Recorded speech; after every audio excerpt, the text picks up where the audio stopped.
자, 오늘은 성령님의 실천적 사역에 대해서 우리를 거룩해 하시는 성령님에 대해서 오늘 말씀을 증거하려고 합니다. 오늘 고린도전서 6장 9절에서 10절의 말씀을 보면은 바울은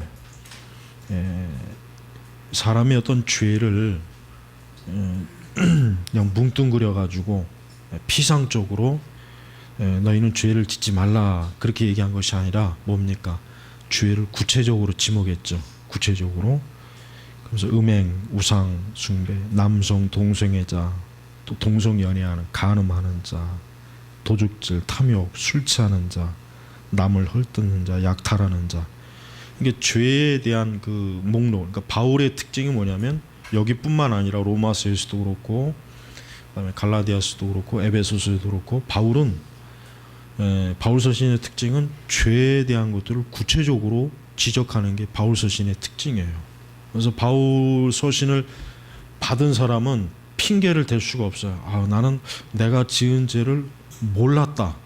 나는 이게 죄인 줄 몰랐다. 이렇게 핑계 댈 수 없는 이유가 뭐냐면 죄를 개별적으로 구체적으로 지적을 했기 때문에. 그냥 묶어놓고 죄 짓지 말라 이렇게 하면은 사람들이 핑계를 댈 수 있잖아요. 나는 이거는 죄인 줄 몰랐다. 이렇게 핑계를 대면 우리 사람은 인간의 본성은 굉장히 교만하고 교활하기 때문에 하여튼 최대한 핑계댈 어떤 조그만 거라도 있으면 끄집어내다가 자기 자신을 변호하는데 써먹는단 말이에요. 그러니까 바울은 지금 절대 그렇게 못하도록 고린도 교회 안에 있는 사람들 중에 이와 같은 죄를 짓는 사람이 있으면은 그 사람은 하나님 나라를 상속돼 천국에 가지 못한다. 아주 단호하게 못을 박는 거예요. 자, 그런데 우리가 단순히 이것을 도덕적 윤리적인 관점으로 바라본다면은 우리는 성경을 잘못 이해하는 거예요. 그러니까 도덕적 윤리적인 관점으로 도적질하지 말아야지, 탐욕을 부리지 말아야지, 간음하지 말아야지, 술 취하지 말아야지. 이것은 세상의 도덕과 윤리에서도 지적할 수 있는 문제인데 바울은 이 문제를 그렇게 취급하지 않았습니다. 11절이 중요하죠. 너희는 주 예수 그리스도의 이름과 우리 하나님의 성령으로 씻음을 받았고, 성령으로 씻음을 받았고요. 성령으로. 즉 성령께서는 사람을 어떻게 하는 사람입니까? 사람을 어떻게 하는 분입니까? 우리 사람을 거룩하게 하시는 분이에요. 가장 쉽게 예를 들게요. 어떠한 사람이 새로 집을 샀습니다. 집을 사서 그 집에 들어가요. 그러면은 결국 그 집은 어떠한 사람이 들어가느냐에 따라서 그 집이 꾸며지게 돼 있어요. 항상 지저분하게 사는 사람들을 들어가면 그 집이 어떻게 되겠습니까? 지저분해요. 그러니까 차도 저도 이렇게 어떻게 하다 여러 차를 타보면은 어떤 사람은 차가 완전히 그냥 이거 돼지울간이에요. 별게 다 있어요. 그냥 쓰레기도 있고 컵라면도 있고 과자 봉다리도 있고 옷도 있고. 근데 어떤 사람은 차가 아주 그냥 올라타기가 미안할 정도로 깨끗하게 차를 이렇게 관리하는 분이 있어요. 성령께서는 그런 분이에요. 뭐냐면 사실 우리 모든 사람은 다 더럽고 지저분해요. 사실 우리 안에는 아까 바울이 말한 이런 죄들이 사람 안에 다 있어요. 남녀노소 누구나 할 거 없어요. 유식한 사람이든 똑똑한 사람이든 혈통이 좋은 사람이든 나쁜 사람이든 누구나 다 이런 게 있어요. 불의한 죄가. 근데 성령께서 들어오면 이제 어떻게 합니까? 이제 이런 죄들을 청소하는 거예요. 정리하는 거예요. 씻어버리는 거예요. 그래서 정말 이렇게 이러한 죄들이 있었던 사람이 성령께서 들어오시면은 이 죄들이 어떻게 됩니까? 정리가 되는 거예요. 정리가 되는 거예요. 도덕이나 윤리 가지고 되는 문제가 아니에요. 도덕이나 윤리는 표면적으로만 겉에 칠을 할 수는 있어요. 깨끗하게. 그러나 어때요? 중요한 건 내부가 어떠냐. 자동차나 집을 아무리 멋있게 도색을 하고 칠을 하면 뭐 하겠어요? 안에 들어가면 막 온갖 더러운 오물이 잔뜩 있다면은 누가 그 집을 좋은 집이라고 생각하겠습니까? 안 그러겠죠. 맞죠. 하나님도 그래서 하나님께서 사람을 보시는 관점은 정확하게 그 사람의 중심, 그 사람의 심령, 그 사람의 마음 안에 무엇이 들어가 있는가 이거예요. 겉모습은 분명히 똑같고 서로 같을 수는 있지만 성령께서 내주하시는 신자, 중생한 자, 거듭난 자는 어떻게 됩니까? 성령으로 씻음을 받았고 씻겨지는 거예요. 씻겨지는 거. 근데 우리가 이제 여기서 하나 중요한 거는 이것이 하루아침에 씻겨지지는 않아요. 사람마다 틀려요. 어떤 사람은 사실 또 하루아침에 씻겨지는 사람도 있어요. 우리가 이 존 뉴턴을 보면은 이게 잘 모르는 사람들은 뉴턴이 하루아침에 회개하고 나 같은 죄인을 살리신 이찬송 부르는 한지 천만에요. 존 뉴턴이 처음 예수님 믿고 나서도 어떻게 됐냐면 그 노예 무역을 하면서 죄를 지었어요. 그러나 그가 끝까지 그 죄를 지은 게 아니라 시간이 흘러가면서 어때요? 아, 이런 죄들은 그리스도인에게 합당하지 않은 것이구나 하고 자꾸 그 죄들을 정리하고 끄는 과정이 굉장히 시간이 큽니다. 우리는 뉴턴이 마치 그냥 오늘 예수님 믿고 내일 당장 완전히 그러니까 모든 자기의 죄악들을 다 끄는 것처럼 보통 예화를 드는데 아니에요. 뉴턴의 그 진짜 그 전기집 보면은 실제로 뉴턴은 예수님 믿고 나서도 그 굉장히 그 좀 그 안 좋은 죄들을 그걸 끊지를 못했어. 끊지를 못하면서 계속 괴로워하면서 그런 과정을 거치면서 나중에 그 죄를 끊었어요. 그런 과정을 거쳤단 말이에요. 그러니까 우리가 성령의 씻음이라고 하는 것이 각 사람마다 다릅니다. 정말 어떤 사람은 성령의 씻음을 받고 한순간에 자기의 옛죄를 아주 완벽하게 이렇게 정리하는 사람이 있는가 하면 어떤 사람은 정말 성령의 씻음을 받은 과정이 굉장히 느리는 사람도 있어요. 느린 사람. 아주 느린 사람. 그러니까 성령께서 어떻게 보면 각 사람의 그 인격적인 개인의 특성과 기질을 어떻게 보면 이용하시는 그런 면이 있죠. 그러나 한 가지 분명한 건 뭐냐? 성령에 내주하면은 어떻게 보면 분명히 씻겨진다는 거예요. 씻겨지는 거예요. 그래서 어떻습니까? 이러한 불의한 죄, 이 불의한 죄악들 이런 것들이 어떻게 돼요? 하나 씻겨져 나가는 거예요. 자꾸 이게 신학적인 용어로 뭡니까? 성화의 과정을 맺는다. 이제 성화의 과정을 거치는 거예요. 그러니까 신자의 일생은 성화의 과정을 거치는 게 신자의 일생이에요. 일생. 네. 그래서 성령께서는 어떻게 합니까? 우리를 거룩하게 하시면서 신자들의 죄를 다스린 분이라고 하는 걸 알 수 있어요. 신자의 죄를 다스리는 거예요. 성령께서는 절대로 성도들의 죄를 절대로 그냥 내버려 두지 않습니다. 그걸 반드시 어때요? 끊게 만들어요. 정리하게 만들어요. 없애게 만들어요. 그걸 그대로 가지고 있게 하지 않습니다. 성령께서는 항상 내적으로 우리 신자들을 어떻게 합니까? 신자들을 그러면서 아까 11절에 성령으로 씻음을 받았고 거룩하게 되었으며 의롭다 하심을 얻었다. 그러니까 거룩해 하는 그 과정을 계속해서 격도로 가시는 거예요. 계속. 근데 그 거룩해 하는 과정이라고 하는 게 좋은 것만 있는 게 아니에요. 사실 나쁜 것, 그러니까 우리 편에서 볼 때 안 좋은 게 많아요. 왜? 질병을 통해서, 사고를 통해서, 경제적인 궁핍을 통해서, 인간적인 어떤 큰 상처와 고통을 통해서, 좋지 못한 환경을 통해서, 다양한 어떤 삶의 요소 속에 하나님께서는 어떻게 합니까? 우리를 거룩하게 하는 과정으로 계속해서 우리를 움직이게 하는 거예요. 그게 성령께서 하시는 거예요. 내가 설령 원치 않아도 성령께서는 우리 안에서 그런 것들로 계속 나를 어떻게 합니까? 몰아갑니다. 나를 몰아가는. 그러니까 참된 성도는요, 절대로 한 곳에 정체되지 않습니다. 신자는 절대로 정체할 수 없어요. 분명히 변해요. 어떤 면으로 변합니까? 거룩하게 되는 과정으로 변하는 거예요. 이건 너무나 분명하기 때문에 이건 속일 수가 없어요. 속일 수가 없는 거예요. 고린도 교회에 뭐라 그랬습니까?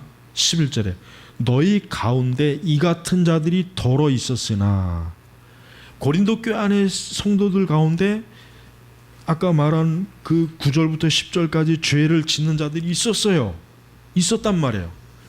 그러나 어때요? 주 예수 그리스도의 이름과 하나님의 성령으로 씻음을 받았고, 씻음을 받았어요. 그러면서 어떻게 됩니까? 거룩하게 되고, 그것으로 끝나지 않죠. 뭡니까? 의롭다 하심을 얻었다. 의롭다 하심을 얻었다. 그러니까 신자의 의롭다 하심을 얻는 그 과정 속에 성령님의 그 활동과 역사가 얼마나 중요한지를 우리가 잘 알아야 됩니다. 그러니까 성령께서는 우리 성도들에게 있어서 우리가 거룩하게 되고 의롭다 하는 그 과정 속에서 성령의 역사라고 하는 것은 절대적이에요. 절대적이에요. 그러니까 성도는 도덕이나 윤리적인 차원에서 신자를 규정하면 안 돼요.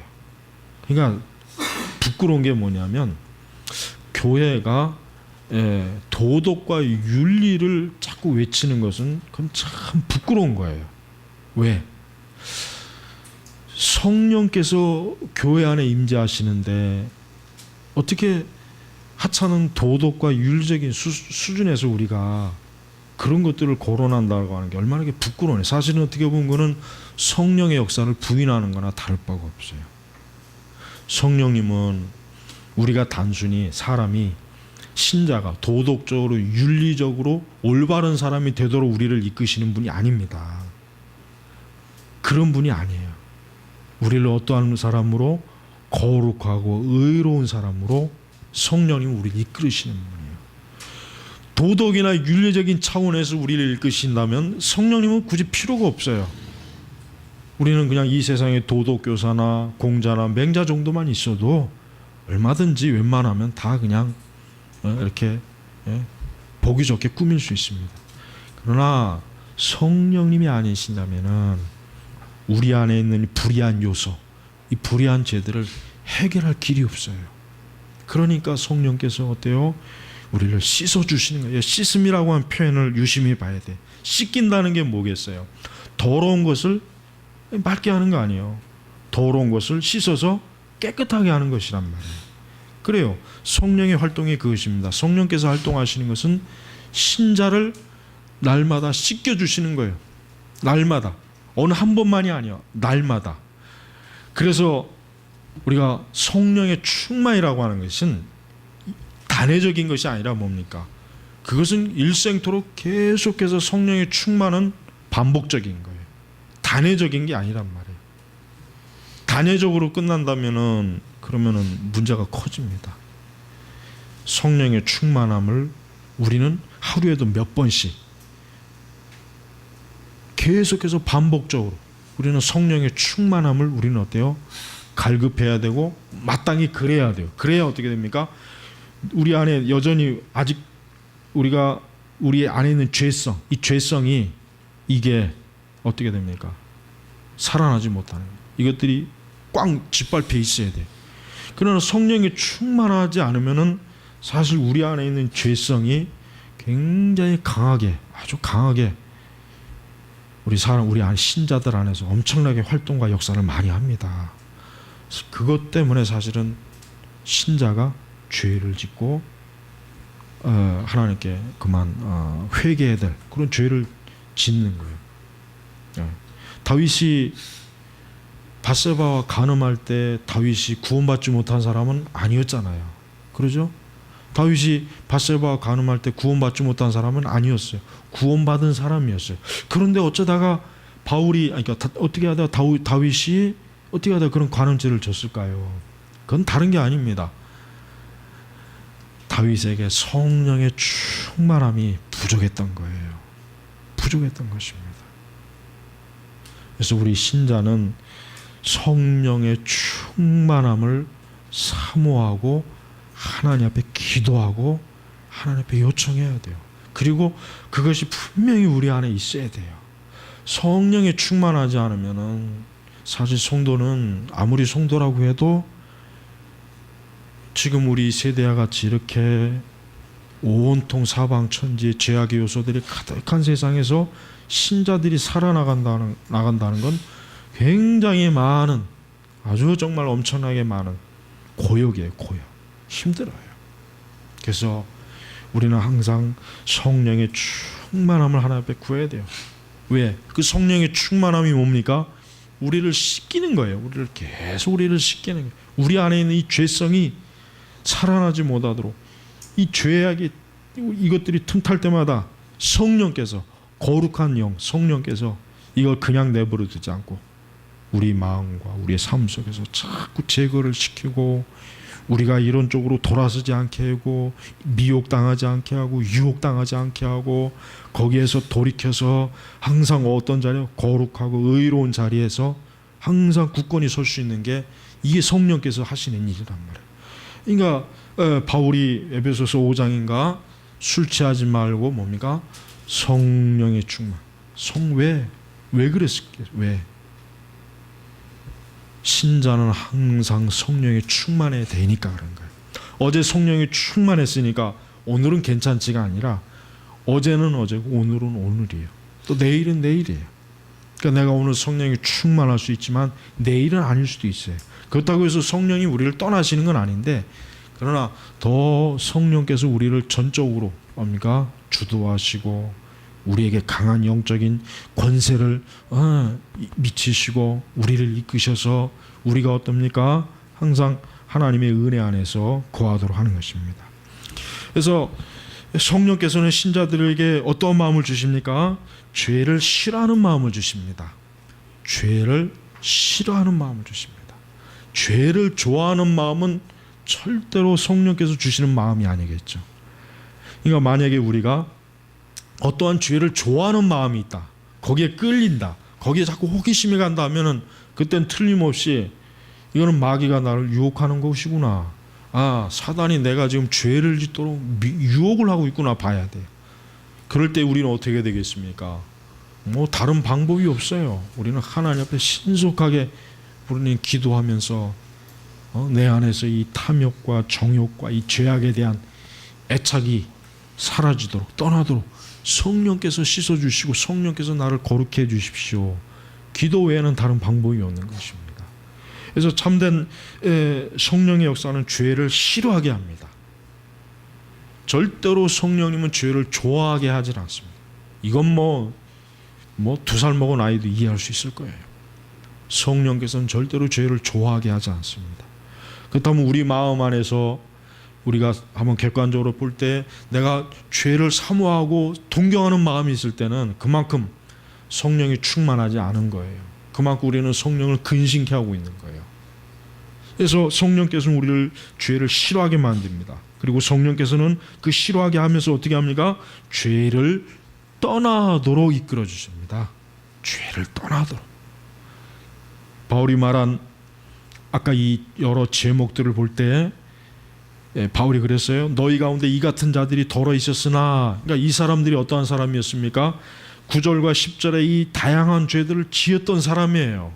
그런데 이 사람들이 어떻게 해서 이 죄를 끊었을까요? 떠났을까요? 성령께서 이루어 주신 거예요. 성령께서. 이건 자기의 결심이 아닙니다. 내가 열심히 도덕 공부하고 윤리 공부해서 떠난 게 아니라 성령께서 이 죄를 떠나도록 나를 이끄신 거예요. 그러니까 사람이 온전하려면은 어떻게 됩니까?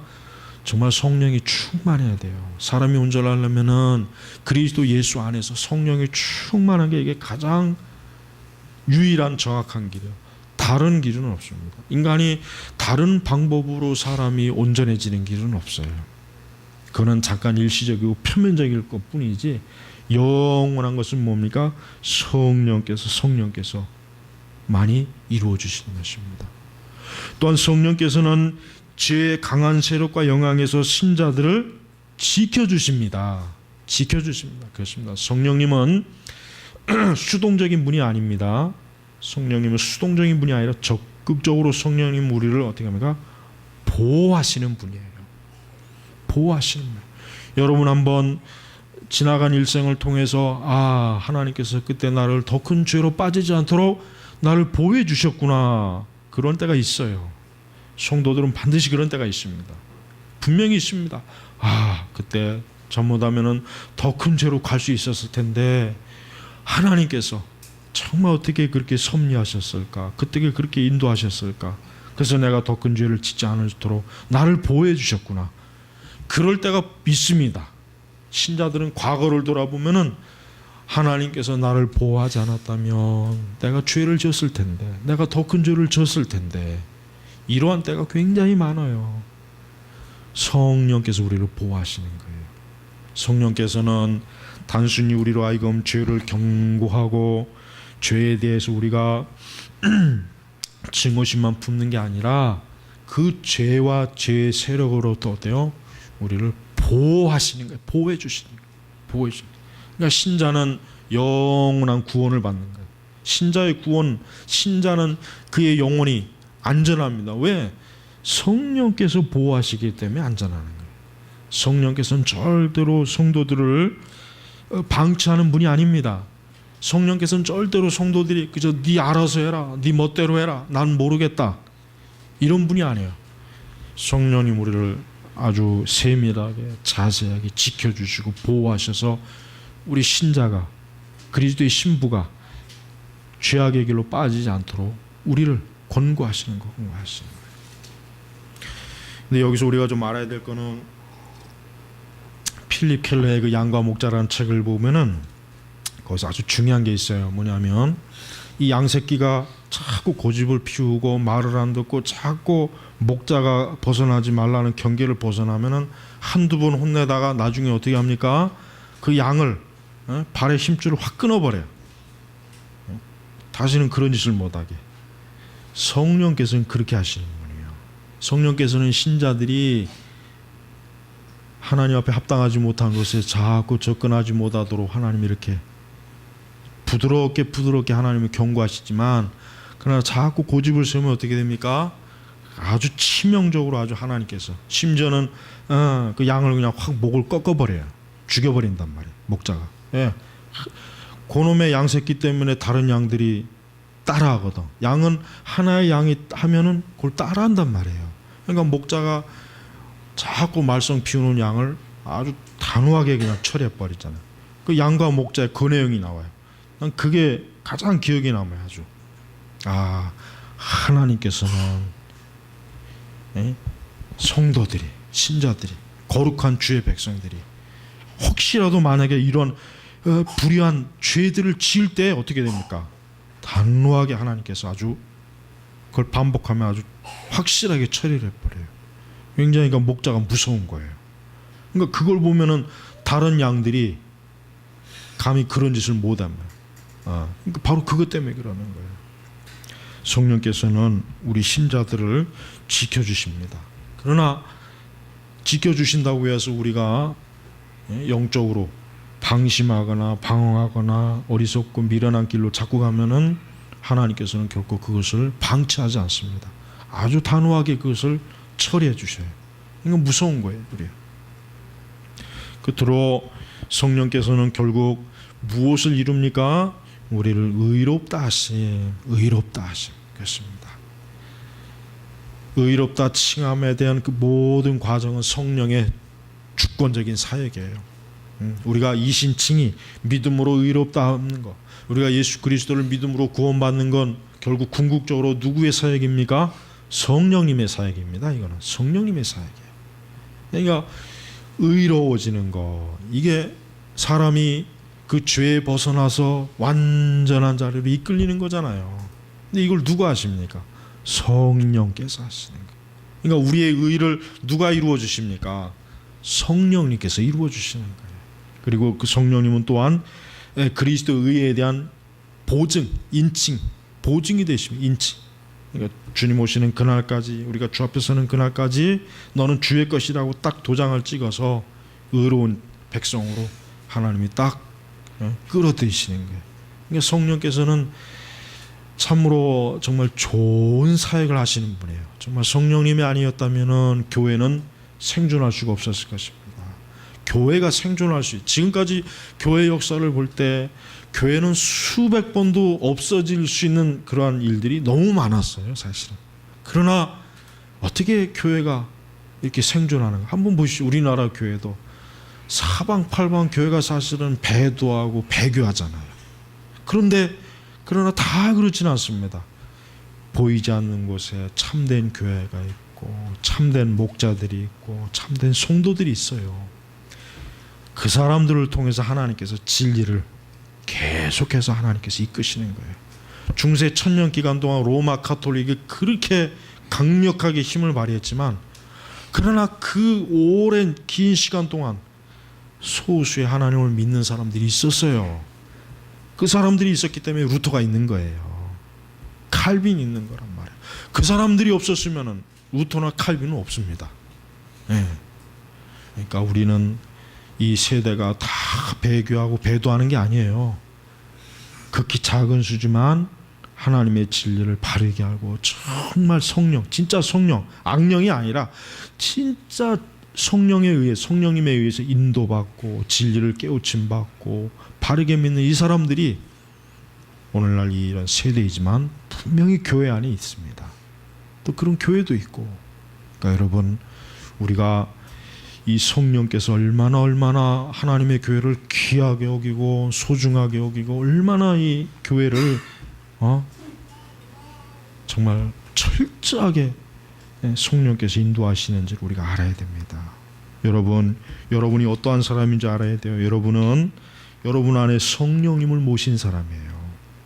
세상에서 가장 존귀한 사람입니다. 이와 같은 성령님이 여러분 안에 계십니다.